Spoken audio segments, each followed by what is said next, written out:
नमो भगवते तस्मै कृष्णायाद्भुतकर्मणे रूपनाम विविधेन जगत्कीर्ति यो यतः सच्चिदानन्दरूपाय विश्वोत्पत्त्यादिहेतवे तापत्रय विनाशाय श्रीकृष्णाय वयं नुमः। श्रीमद्भागवत महापुराण दशम स्कंध उत्तरार्ध 82वां अध्याय। भगवान श्री कृष्ण बलराम से गोप गोपियों की भेंट। श्री सुखदेव जी कहते हैं, परीक्षित, इसी प्रकार भगवान श्री कृष्ण और बलराम जी द्वारका में निवास कर रहे थे। एक बार सर्वग्रास सूर्य ग्रहण लगा, जैसा कि प्रलय के समय लगा करता है। परीक्षित, मनुष्यों को ज्योतिषियों के द्वारा उस ग्रहण का पता पहले से ही चल गया था, इसलिए सब लोग अपने अपने कल्याण के उद्देश्य से पुण्य आदि उपार्जन करने के लिए समंत प्रचंक तीर्थ कुरुक्षेत्र में आए। समंत प्रचंक क्षेत्र वह है जहाँ शस्त्रधारियों में श्रेष्ठ परशुराम जी ने सारी पृथ्वी को क्षत्रियहीन करके राजाओं की रुद्रधारा से 5 बड़े बड़े कुंड बना दिए थे।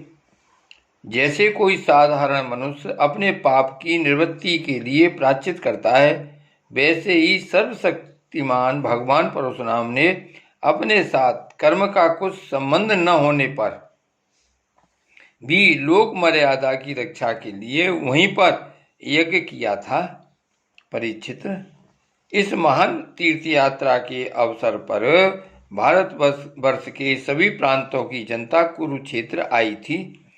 उनमें अक्रूर, वसुदेव, उग्रसेन आदि बड़े बूढ़े तथा गद, प्रद्युम्न, साम आदि अन्य यदुवंशी भी अपने अपने पापों का नाश करने के लिए कुरुक्षेत्र आए थे। प्रद्युम्न नंदन अनिरुद्ध और यदुवंशी सेनापति कृतवर्मा, ये दोनों सुचंद्र, सुख, सारण आदि के साथ नगर की रक्षा के लिए द्वारका में रह गए थे। यदुवंशी एक तो स्वभाव से ही परम तेजस्वी थे, दूसरे गले में सोने की माला, दिव्य पुष्पों के हार, बहुमूल्य वस्त्र और कवचों से सुसज्जित होने के कारण उनकी शोभा और भी बढ़ गई थी। वे तीर्थ यात्रा के पथ में देवताओं के विमान के समान रथों, समुद्र की तरंगे के समान चलने वाले घोड़ों, बादलों के समान विशालकाय एवं गर्जना करते हुए हाथियों तथा विद्याधरों के समान मनुष्यों के द्वारा ढोई जाने वाली पालकियों पर अपनी पत्नियों के साथ इस प्रकार शोभायमान हो रहे थे, मानो स्वर्ग के देवता ही यात्रा कर रहे हों। महाभाग्यवान यदुवंशियों ने कुरुक्षेत्र में पहुंचकर एकाग्र चित्त से संयम पूर्वक स्नान किया और ग्रहण के उपलक्ष्य में निश्चित काल तक उपवास किया। उन्होंने ब्राह्मणों को गोदान किया, ऐसी गौओं का दान किया जिन्हें वस्त्रों की सुंदर सुंदर झूलें, पुष्पमालाएं एवं सोने की जंजीरें पहना दी गई थीं।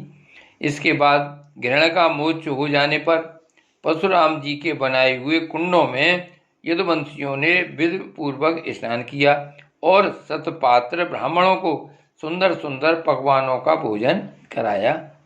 उन्होंने अपने मन में यह संकल्प किया था कि भगवान श्री कृष्ण के चरणों में हमारी प्रेम भक्ति बनी रहे।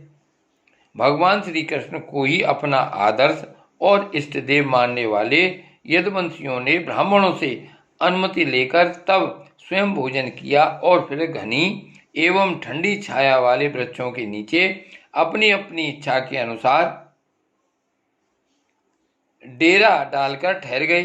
परीक्षित, विश्राम कर लेने के बाद यदुवंशियों ने अपने सुहृदय और संबंधी राजाओं से मिलना भेंटना शुरू किया।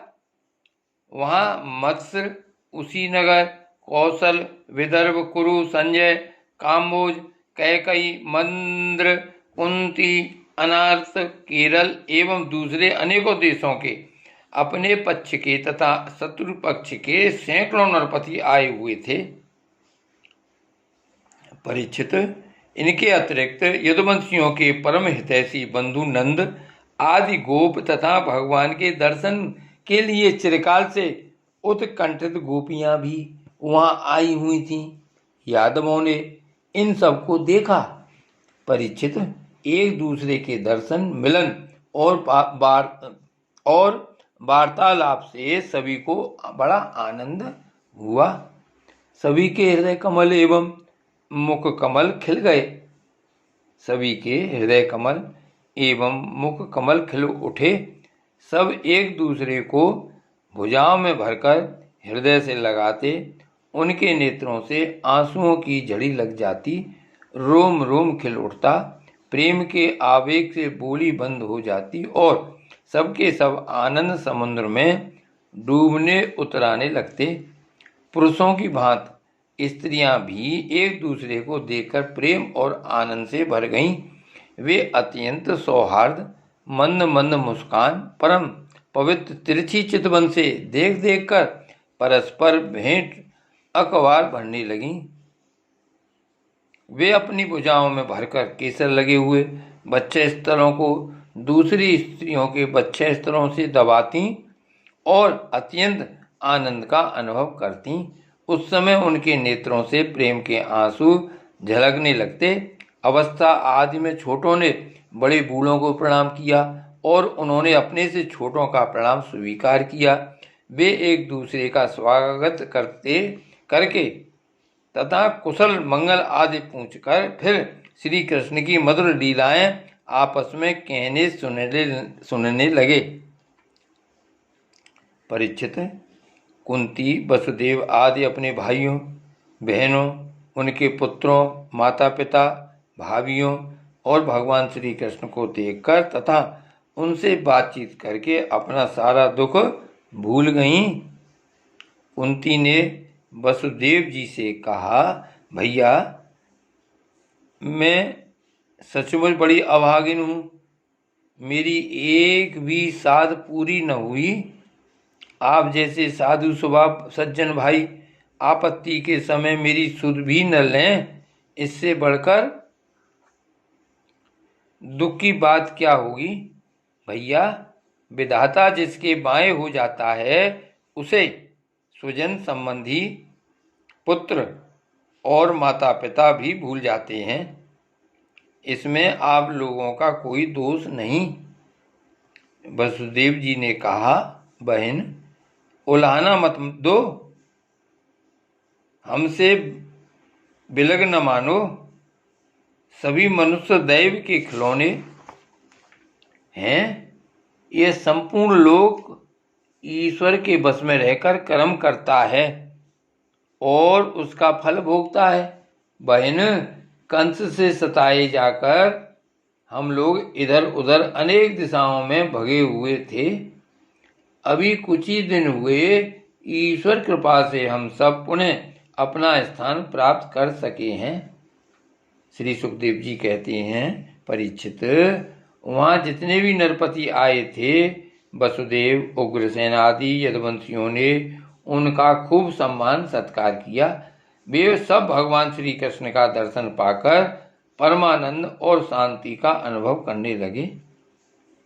परीक्षित, भीष्म पितामह, द्रोणाचार्य, धृतराष्ट्र, दुर्योधन आदि पुत्रों के साथ गांधारी, पत्नियों के साथ युधिष्ठिर आदि पांडव, कुंती, संजय, विदुर, कृपाचार्य, कुंतीभोज, विराट, भीष्मक, महाराज नगरजित, पुरजित, द्रुपद, शल्य, धृष्टकेतु, काशी नरेश, दमघोष, विशालक्ष,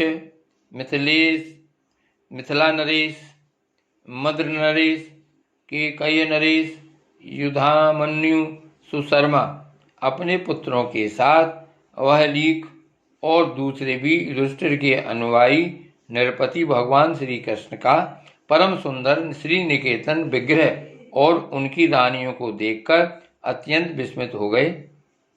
अब वे बलराम जी तथा भगवान श्री कृष्ण से भली भांति सम्मान प्राप्त करके बड़े आनंद से श्री कृष्ण के स्वजनों यदुवंशियों की प्रशंसा करने लगे।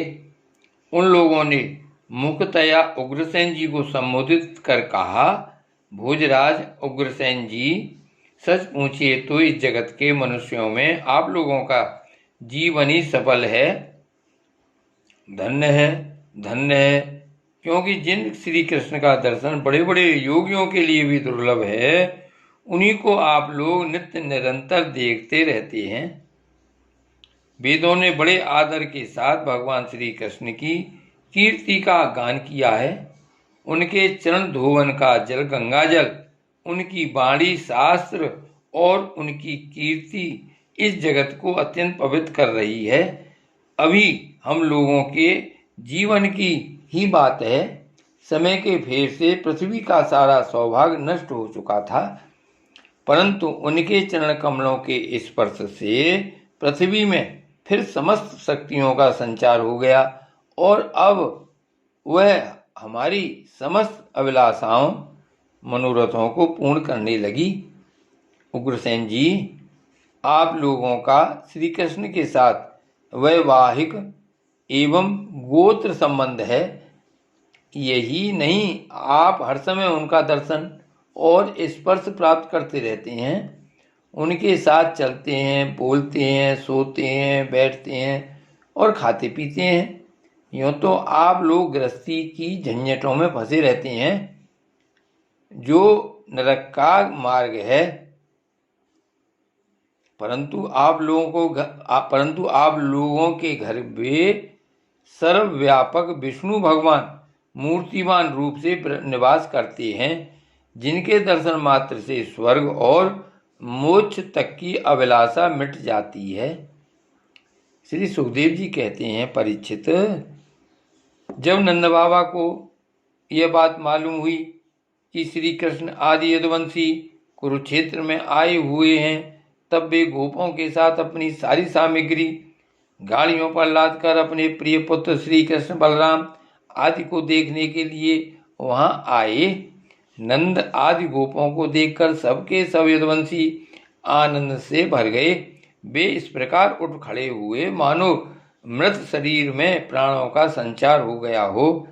वे लोग एक दूसरे से मिलने के लिए बहुत दिनों से आतुर हो रहे थे, इसलिए एक दूसरे को बहुत देर तक अत्यंत गाढ़ भाव से आलिंगन करते रहे। वसुदेव जी ने अत्यंत प्रेम और आनंद से विह्वल होकर नंद जी को हृदय से लगा लिया। उन्हें एक एक करके सारी बातें याद हो आईं। कंस किस प्रकार उन्हें सताता था और किस प्रकार उन्होंने अपने पुत्र को गोकुल में ले जाकर नंद जी के घर रख दिया था। भगवान श्री कृष्ण और बलराम जी ने माता यशोदा और पिता नंद जी के हृदय से लगकर उनके चरणों में प्रणाम किया। परीक्षित, उस समय प्रेम के उद्रेक से दोनों भाइयों का गला रुध गया, वे कुछ भी बोल न सके। महावती, महाभागवती यशोदा जी और नंद बाबा ने दोनों पुत्रों को अपनी गोद में बैठा लिया और भुजाओं से उनका गाढ़ आलिंगन किया। उनके हृदय में चिरकाल तक न मिलने का जो दुख था वह सब मिट गया। रोहिणी और देवकी जी ने ब्रजेश्वरी यशोदा को अपनी अंक बार में भर लिया। यशोदा जी ने उन लोगों के साथ मित्रता का जो व्यवहार किया था उसका स्मरण करके दोनों का गला भर आया। वे यशोदा जी से कहने लगीं, यशोदा रानी, आपने और ब्रजेश्वर नंद जी ने हम लोगों के साथ जो मित्रता का व्यवहार किया है वह कभी मिटने वाला नहीं है। उसका बदला इंद्र का ऐश्वर्य पाकर भी हम किसी प्रकार नहीं चुका सकती। नंदरानी जी, भला ऐसा कौन कृतज्ञ है जो आपके उस उपकार को भूल सके। देवी, जिस समय बलराम और श्री कृष्ण ने अपने माँ बाप को देखा तक न था और इनके पिता ने धरोहर के रूपों में इन्हें आप दोनों के पास रख छोड़ा था, उस समय आपने इन दोनों की इस प्रकार रक्षा की जैसे पलकें पुतलियों की रक्षा करती है, जैसे पलकें पुतलियों की रक्षा करती हैं, तथा आप लोगों ने ही इन्हें खिलाया पिलाया, दुलार किया और रिझाया। इनके मंगल के लिए अनेकों प्रकार के उत्सव मनाए। सच पूछिए तो इनके माँ बाप आप ही लोग हैं। आप लोगों की देख रेख में इन्हें किसी की आंच तक न लगी। वे सर्वथा निर्भय रहे। ये सर्वथा निर्भय रहे, ऐसा करना आप लोगों के अनुरूप ही था, क्योंकि सत्पुरुषों की दृष्टि में अपने पराये का भेद भाव नहीं रहता। नंदरानी जी, सचमुच आप लोग परम संत हैं। श्री सुखदेव जी कहते हैं, परीक्षित, मैं कह चुका हूं कि गोपियों के परम प्रियतम जीवन सर्वस्व श्री कृष्ण ही थे। जब उनके दर्शन के समय नेत्रों की पलकें गिर पड़ती, तब वे पलकों को बनाने वाले को ही कोसने लगती। उन्हीं प्रेम की मूर्ति गोपियों को आज बहुत दिनों के बाद भगवान श्री कृष्ण का दर्शन हुआ। उनके मन में इसके लिए कितनी लालसा थी, इसका अनुमान भी नहीं किया जा सकता। उन्होंने नेत्रों के रास्ते अपने प्रियतम श्री कृष्ण को हृदय में ले जाकर गाढ़ आलिंगन किया और मन ही मन आलिंगन करते करते तन्मय हो गईं। परीक्षित, कहाँ तक कहूँ, वे उस भाव को प्राप्त हो गईं जो नित्य निरंतर अभ्यास करने वाले योगियों के लिए भी अत्यंत दुर्लभ है।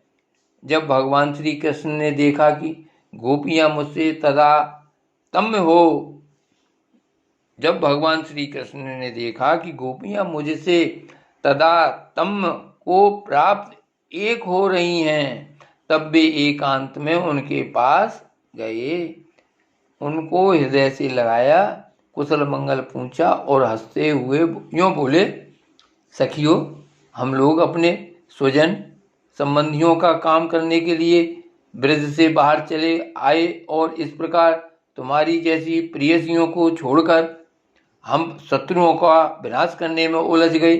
बहुत दिन बीत गए, क्या कभी तुम लोग हमारा स्मरण भी करती हो? मेरी प्यारी गोपियों, कहीं तुम लोगों के मन में ये आशंका तो नहीं हो गई है कि मैं अकृतज्ञ हूँ और ऐसा समझकर तुम लोग हमसे बुरा तो नहीं मानने लगी हो? निसंदेह भगवान ही प्राणियों के संयोग और वियोग के कारण हैं। जैसे वायु बादलों, तिनकों, रुई और धूल के कणों को एक दूसरे से मिला देती है और फिर स्वच्छंद रूप से उन्हें अलग अलग कर देती है, वैसे ही समस्त पदार्थों के निर्माता भगवान भी सबका संयोग वियोग अपने इच्छानुसार करते रहते हैं। सखियों, यह बड़े सौभाग्य की बात है कि तुम सब लोगों को मेरा वह प्रेम प्राप्त हो चुका है जो मेरी ही प्राप्ति कराने वाला है, क्योंकि मेरे प्रति की हुई प्रेम भक्ति प्राणियों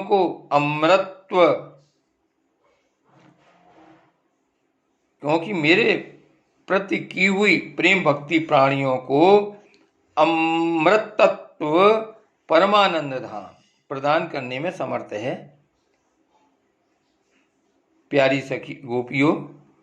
गोपियों, जैसे घटपट आदि जितने भी भौतिक पदार्थ हैं, उनके आदि अंत और मध्य में, बाहर और भीतर, उनके मूल कारण पृथ्वी, जलवायु, अग्नि तथा आकाश ही ओतप्रोत हो रहे हैं, वैसे ही जितने भी पदार्थ हैं, उनके पहले, पीछे, बीच में, बाहर और भीतर केवल मैं हूँ।